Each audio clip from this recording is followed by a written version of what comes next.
Hi guys, welcome back. We are working once again on the 2006 Golf GT. This is a 1.4 TSI engine and today's mission is to replace the alternator, which you can see in there.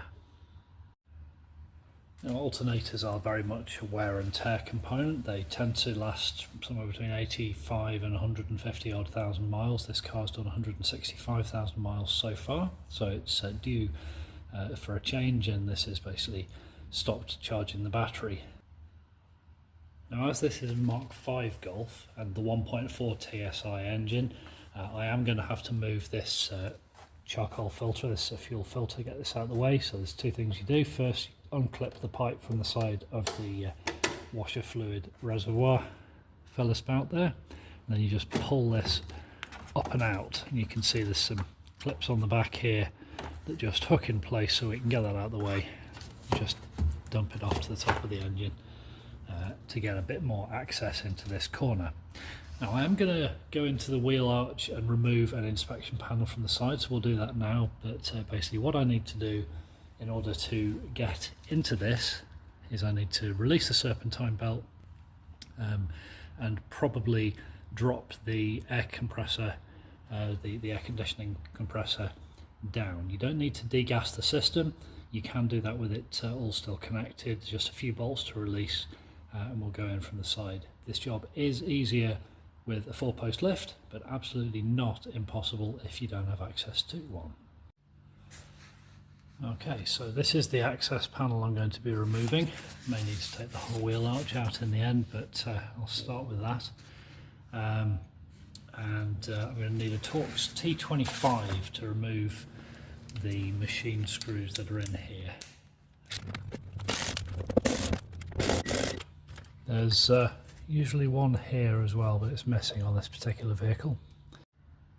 Okay, now I've already removed this one, this one, this one, this one, and this one.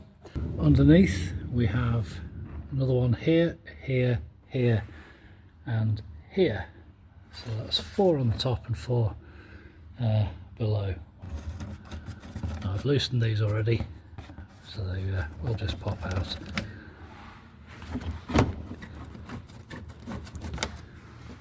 I'm also going to take this plastic tray out, just a few more clips and connectors, and then that pops off from the front like that.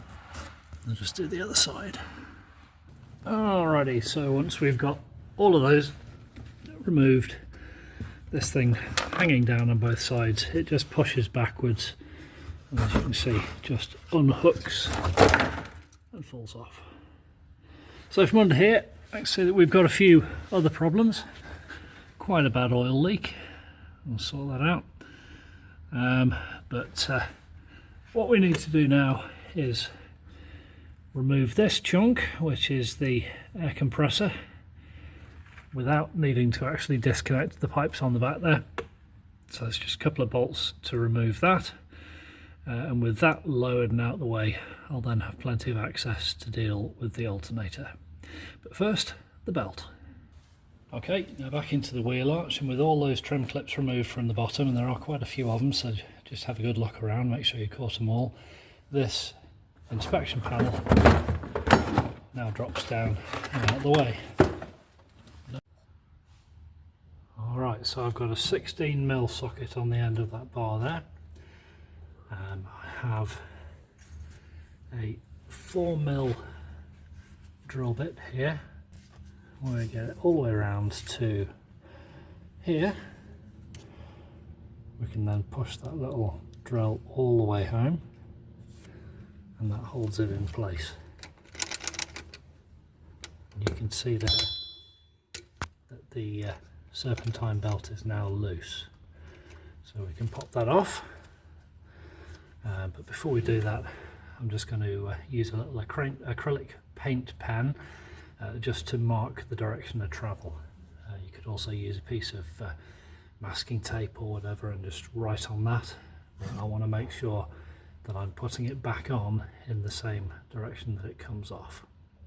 Okay, so on the TSI engine, the 1.4, that is your tensioner pulley, and that is how you isolate it.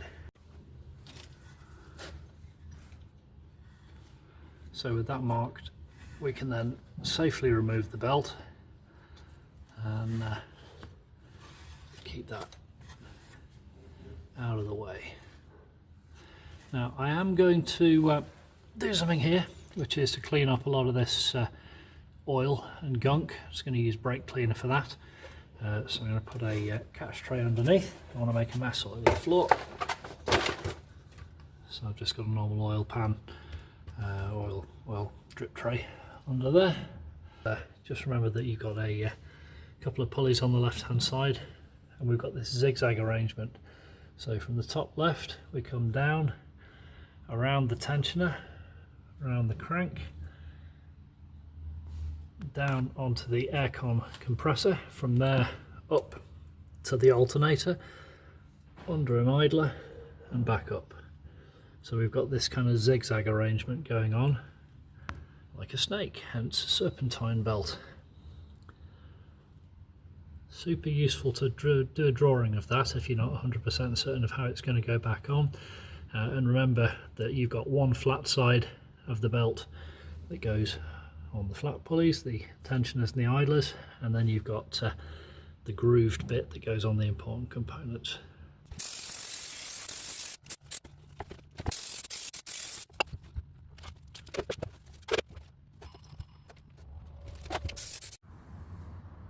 Okay, so the air conditioning pump compressor rather has one bolt here. There is another equivalent one of those right at the top there. So 1, 2, and then the third one there where the end of my finger is.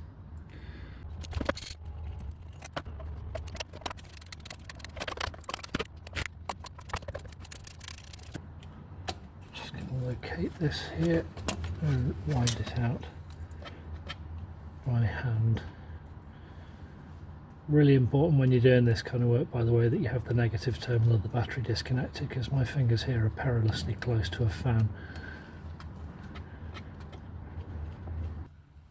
Okay, so the bolt's out of here, the bolt's out at the top, and it's loose anyway, which just means this one here is all that remains before this whole unit will drop down.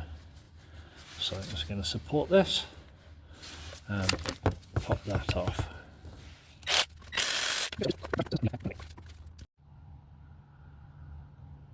Okay, so there's a nice big gap. That is the bottom of the alternator there, and that's that fan that I was on about that my hand was perilously close to. So super important with this job that you disconnect the battery. In order to make a bit more space, this hole here, I'm just going to disconnect this pipe.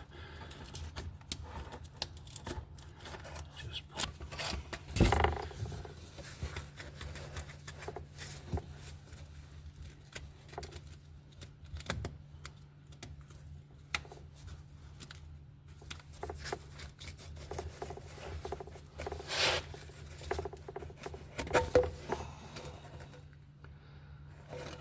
Got a little drip tray underneath. That gives us more access space for that alternator.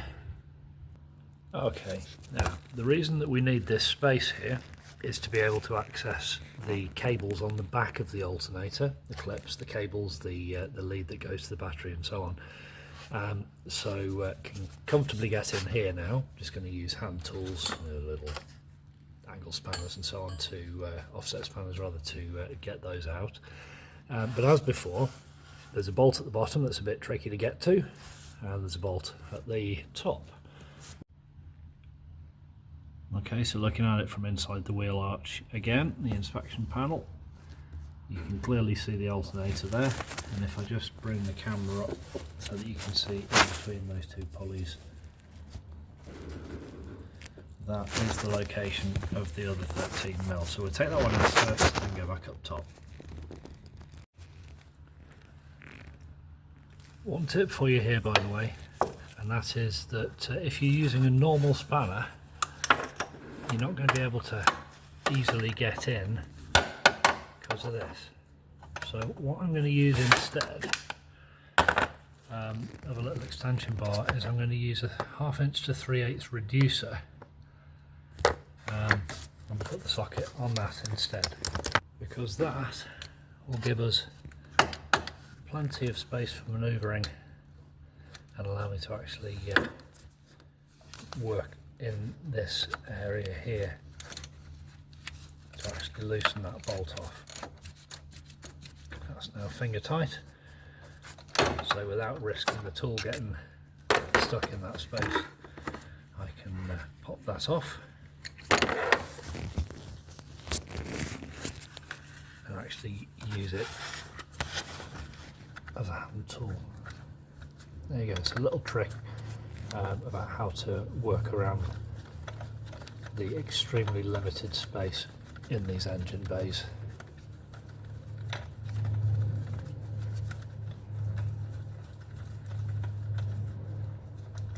And that's it.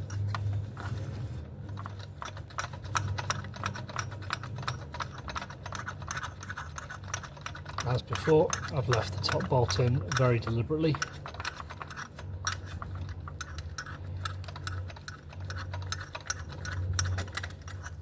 And there is, gravity, there is the lower bolt removed and the top one's still in place. So, on with the top. Okay, so supporting the unit with one hand,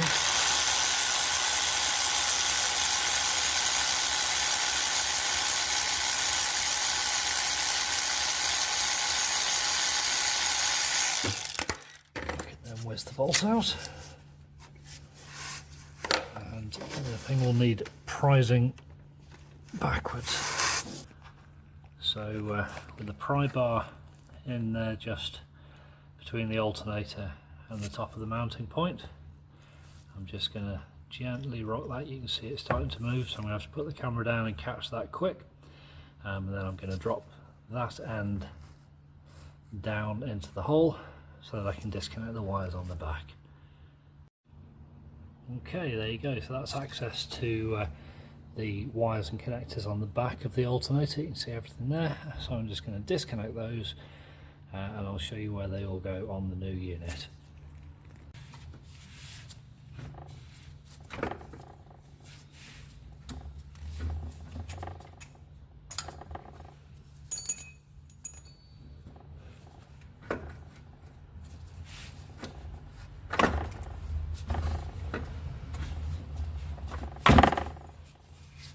There's the old unit out. Right. Okay, so as always, super important to compare the two units, make sure that they are exactly the same and that all the connections are the same, that they are the same size. And one last tip for you is remove these bolts, remove these nuts before you go threading it back into the engine bay. These are going to be very useful if you know exactly where they are, and we're going to be feeding these back in from the top of the engine, but the rest of it comes up from underneath. So next job is to basically feed this back in through the gap that the old one just came out of. So I'll do that off camera. I'll need a bit more access than the tripod will permit, but I'll get that back in place and we'll pick up from where this one left off. And there's the new unit ready to be connected with those wires from the top. So I'll go ahead and do that now, and then we can bolt it back in place. Okay, and then the last job, once everything is connected back up, is to just reinsert this plastic cap that isolates that silver positive terminal right in the middle of the screen there. Okay, so I'll pop this back on and then lift it back up into its place. We'll reconnect the top one of the two bolts first, and then hang the other one from that. Should be easy enough to wiggle it around to position it. So there we go, that's the new alternator in place. I'll button that up in a sec, and of course with that done, then come down here and reconnect just with the 3 bolts, the air conditioning compressor pump, and that done. Serpentine belt back on, plastic tray, plastic wheel arch liner panel back in, then we are good to go. So everything can be achieved through this little gap here, but you do have to disconnect this pipe and get it out of the way. You do have to drop your pump. There you go. So I'm not going to make you watch all the stuff that you've already seen me do, I'll complete this job off camera. I hope that's been useful to you today. If it has, please don't forget to hit like and subscribe, and I will see you next time. Cheers.